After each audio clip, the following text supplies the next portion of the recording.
Imagine waking up to the news that your job, your livelihood, is on the line. That's the reality facing dozens of employees at the United Nations Environment Programme, UNEP, in Nairobi, as the agency undergoes a significant downsizing. But here's where it gets controversial. Is this restructuring fair, especially to Kenyan staff, given Kenya's role as the host country? Nandi Senator Samson Cherargei has formally petitioned the Kenyan Senate, raising serious concerns about the impending job losses. According to the petition, UNEP's internal review has identified approximately 100 positions slated for elimination. What's particularly alarming is that about 48 of these positions are currently held by Kenyans, many of whom are in support roles. This news comes as a shock, especially considering that UNEP's overall workforce has actually grown from 1,268 to 1,383 between 2020 and 2024. Even more perplexing, the number of consultants nearly doubled to a staggering 1,450 during the same period. So, why the job cuts amidst overall expansion? Senator Cherargei emphasizes that Kenya has consistently met its financial obligations to the Environment Fund, unlike many other member states. Kenya has fully met its financial obligation to the Environment Fund, unlike many other member states, yet Kenyan staff continue to face job insecurity, while key local positions, such as the UNEP Kenya Country Office Coordinator, have been filled by non-Kenyans, Cherargei stated. This raises a crucial question: is Kenya being treated fairly as the host nation?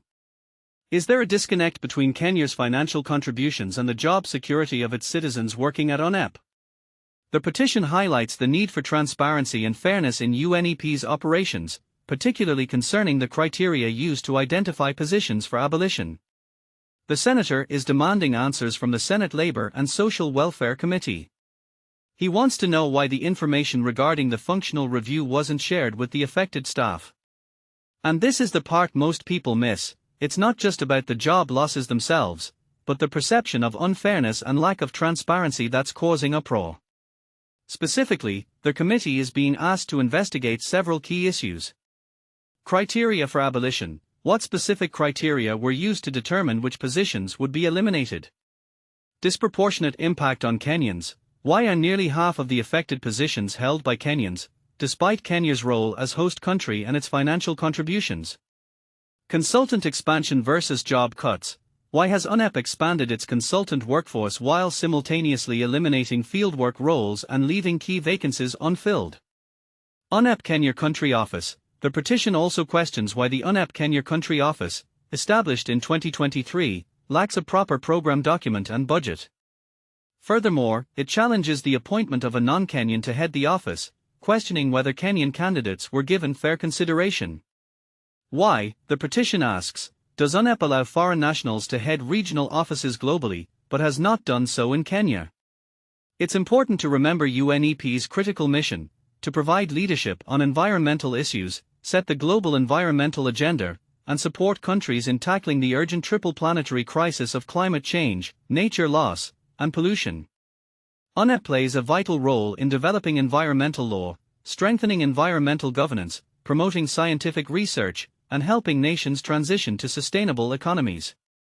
But can UNEP effectively fulfill its mission if its own internal practices are perceived as unfair or lacking in transparency? This situation raises some tough questions. Does Kenya, as the host country, deserve special consideration when it comes to staffing decisions at UNEP? Is it acceptable for an international organization to prioritize cost-cutting measures at the expense of local employment, even when the host country is a consistent financial contributor?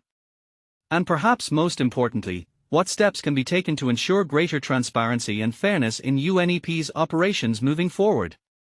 What are your thoughts on this controversial situation? Share your opinions in the comments below.